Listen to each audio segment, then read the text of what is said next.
raina a bace yake. Na ga za a iya gasa masara a kirjinka. Zuciya ta bugawa take. Kwarai kuwa. Saboda ni na riga na saba idan aka yi mutuwa akwai yan allowances din da ake ban nake dan wawura da su. Kwarai kuwa.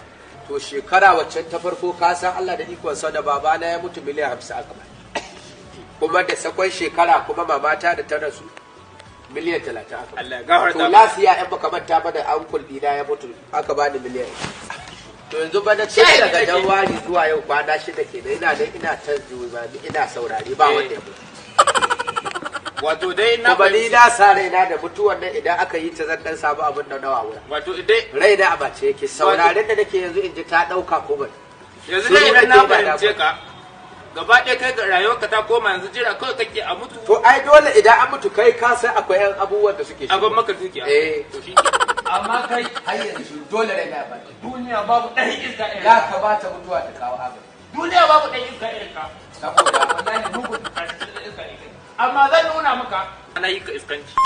Kwarai ku. Kai dai jira ni. Yanzu dai kana nan ko? Kana nan ko? wato kana bakin ciki da ayi mutuwa da dan samu abin. Yanzu dai jira ni ina zuwa. Shawara ki. Ka ga mutum sai Kana ina jira ni. banza mai zuba rakun ba. Kawai yayin ba da mali. La ilaha illallah.